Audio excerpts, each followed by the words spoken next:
Hole 1 Bear Creek, no joke. It starts off with a nice par 4. You're going to want to fade it off those trees on the left or draw it or hit it straight through that bunker on the right. Long hitters could clear it, short hitters I would suggest stay left. As you can see to the right side of that, there's not much room and there's an out of bounds white stakes and houses on the right. You're going to want to hit this fairway because this green is not easy. You got to hit it high and soft in order to hold that green because it can go left or right into those nasty bunkers.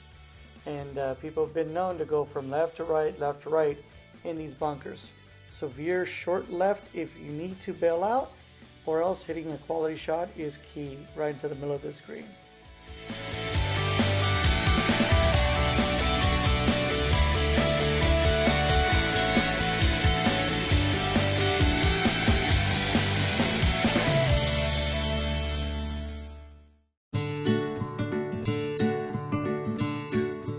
Hole number 2 here at Bear is a par 4. Looks quite easy because it's straight away, but you have to lace the middle of those 2 trees in the front and either stay behind the other 2 trees in the middle of the fairway or get past them. So usually it could be a hybrid to stay further back about 10-15 yards behind those trees so you can get over with a nice 8-iron or 7-iron depending on how far back you lay off. Or you could take a driver and go right at the big tree on the right, draw it, or the smaller tree on the left and fade it right into the middle of that fairway. Then you're left with nothing but a wedge into this green, which is the defense of this hole. It is tiered, 3 tiers, so you got to make sure you know exactly where that pin is because it could roll all the way back down off that green. It's very deceiving, very fast. Just don't get into that bunker on the right or you'll be chipping away from the front. Hole 3 will be a beautiful par 5 dogleg right. The danger here is hitting it on the right side over those dark trees because there's a little room over there. Then you got that thick, lush vegetation there on the right, which is very difficult to get out of. Or if you hit it straight on the left side and don't hit that fade, you might hit one of those beautiful houses there. So get down to the middle, whether it's a fade or draw, right to the middle of that fairway. Usually most players will land right before that car path there. For the longer hitters, you'll have about a 250-yard shot into the green, and usually that is into the wind, so that won't be too easy for a little bit of an elevated green. But for the rest of us, you would go ahead and just lay up with a 7 or 6 iron right before those bunkers, left with a wedge into this green. The green is not all that difficult.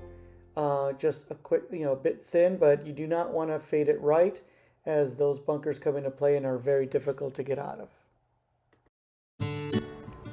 Now this next hole is daunting. This has to be one of the hardest holes on the course. It's a not relatively long tee shot, but as you can see, the fairway splits into 2, one on top and one on the bottom, with those 2 bunkers in the middle, and that's where the problem lies. If you push it, you end up in one of those bunkers on the right.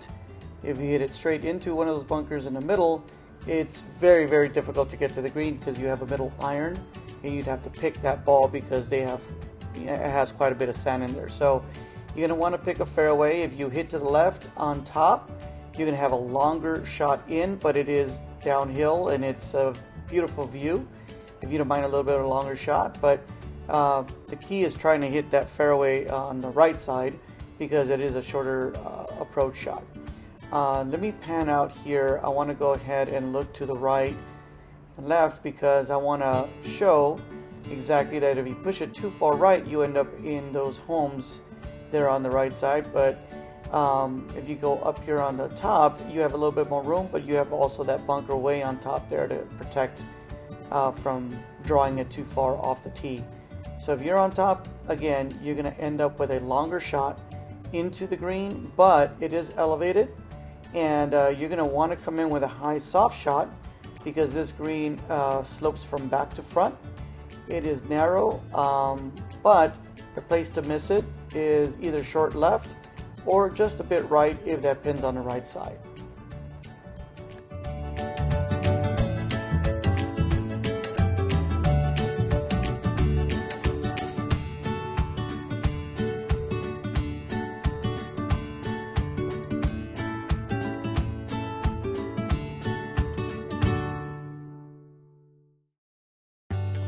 Hole 5 is interesting because of its second shot. So if you're playing from the tips, it's very narrow shoot between all those trees, but it does open up of a fairway down in the middle.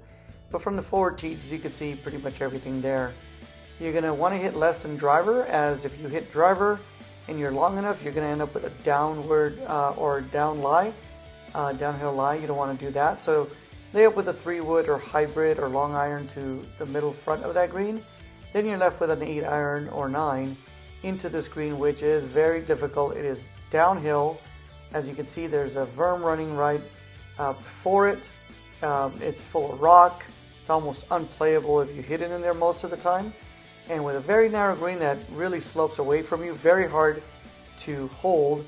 So you got to hit it nice, high and soft coming in there. There's a little room behind the green, but you're going to want to go ahead and veer to the front, as balls sometimes do roll off. Hole 6 is a really short par 3, but not many holes here are easy. As you can see, there's all kinds of trouble right before the green. It's usually a wedge shot into this green. It's that short, but it's very difficult to hold. If you hit it short or if you hit it long, it's deep trouble. So the only place to miss it is middle left.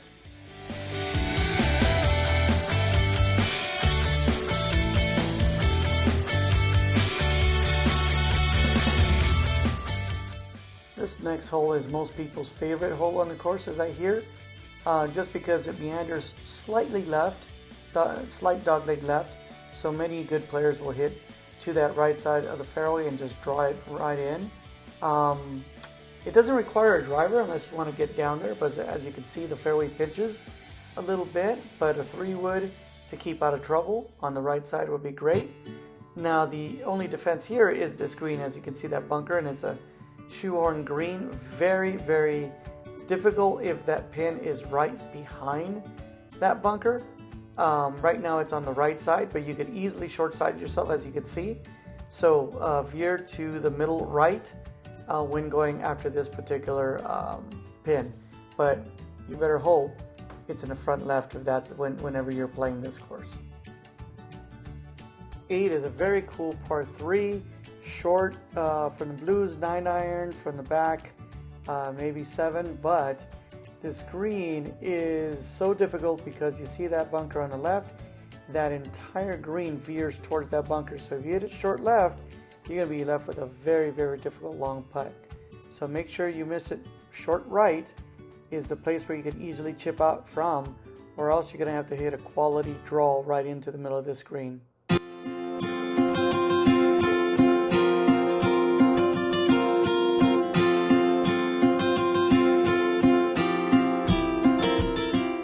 Number 9 is a very straightforward par 5. It's reachable in 2 for long hitters, but most are going to want to hit right in front of those bunkers there on the left. From the blues, you probably want to hit a 3-wood just to make sure you don't get to those bunkers. And then you're left with a mid-iron to lay out, maybe a 6, 7, 6, or 5-iron depending on your distances. But the layup is no joke because it pinches in the front, and it's very easy to veer to the right of that car path or pull it into that bunker on the left, which you're almost guaranteed at least bogey if you're in that bunker on the left. So layup short of that bunker, you're left with a wedge right into this green that is connected to another green. So you definitely don't want to go too long or you're in a world of hurt. So hit right to the middle of that front and you should be fine. It's ample green.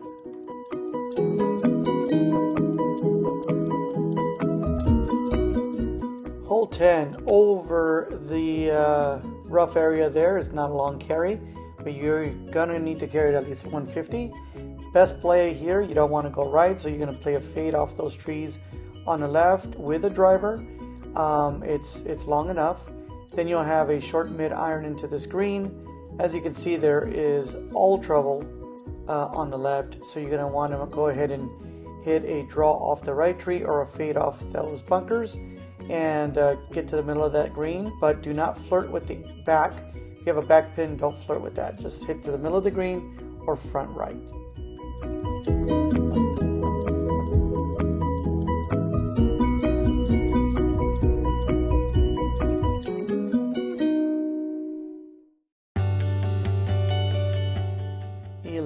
Again, a beautiful par 5. Many say this is their favorite hole on the course. Many try to aim at that bunker as they can't really hit anything they aim. So if it goes a little right, you're going to end up in that little island green area, or left is the safe spot towards that bunker on the left. But if you're brave enough, you can get to the right at the end of this fairway with a 3-wood or driver, depending on how long you are.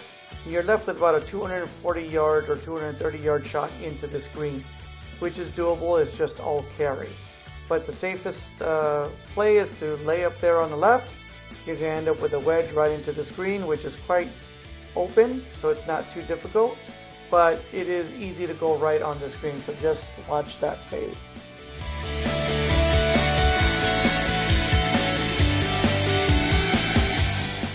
Now here's the longest par 3 on the course. Could play over 240 yards with that wind hitting you, so many hit low iron or hybrid. Just make sure you don't flare it right because of all that, all those bunkers on that side. So if you're gonna miss it short left, but you should be able to hit the green with a short iron. This is one of my favorite par 4s on the course. As you can see, you want to draw it right off of that right bunker on the right side of the fairway, because if you go over that bunker, which is quite a poke, it does open up to the green on that right side. As you can see, if you hook it on the left side, you are in major trouble. So the second shot is the most interesting part of this hole, because it is a tiered green, so you have to pay very close attention to where that pin is to ensure you end up on the right level. If you go on top, it is a very fast putt going down.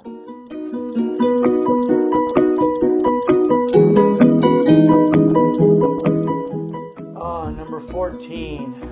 For me, it's one of the tougher par 5s, just because the tee shot is deceiving, because it looks narrow because of the 2 trees that you have on the right or left. So I see many people with the wind missing this to the right of that cart path, which is where you don't want to be. So do yourself a favor and hit short of that bunker on the left. This is not normally a reachable par 5, especially when the wind is blowing. So if you hit short there right before those bunkers, you're still left with a hybrid or short iron to lay up, because it is uphill quite a ways. So you're going to want to aim at that bunker on the right with a slight draw to hit to the middle of that green. If you miss left, it's not the end of the world, but you'll be left with a short iron into this green, and as you can see, it's not all that difficult of a shot coming in.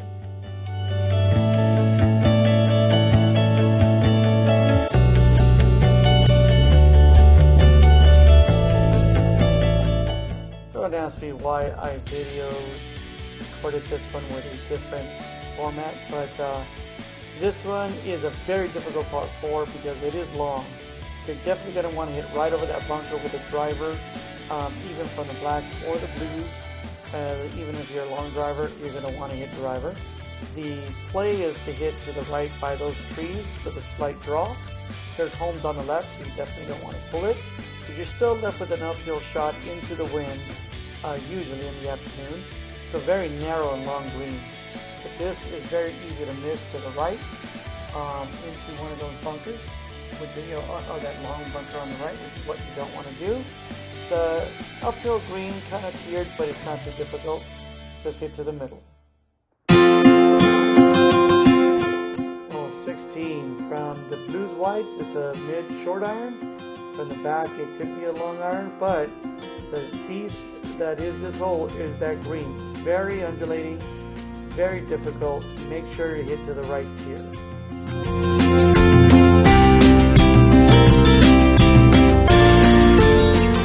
Hole 17 is just a gorgeous hole. Teeing off with a driver to get as far down as possible. You want to aim at those bunkers on the right with a slight draw.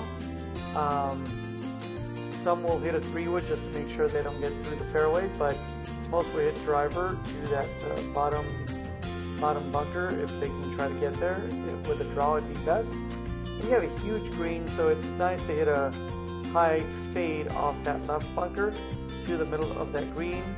Not so much happening on that green, but good putt is definitely needed.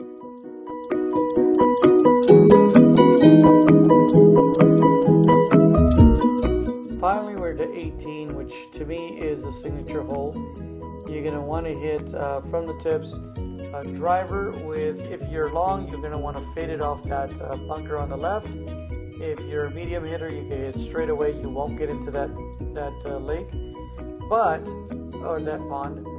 But the second shot will be directly over water, and you're going to want to hit a high, very, very soft landing shot, as you don't want to go over this green because of that bunker on the right and left. And if you go directly over the green, you're going to be left with a downhill quick chip, and you might end up in that pond again. So high, soft fade shot to the middle of that green.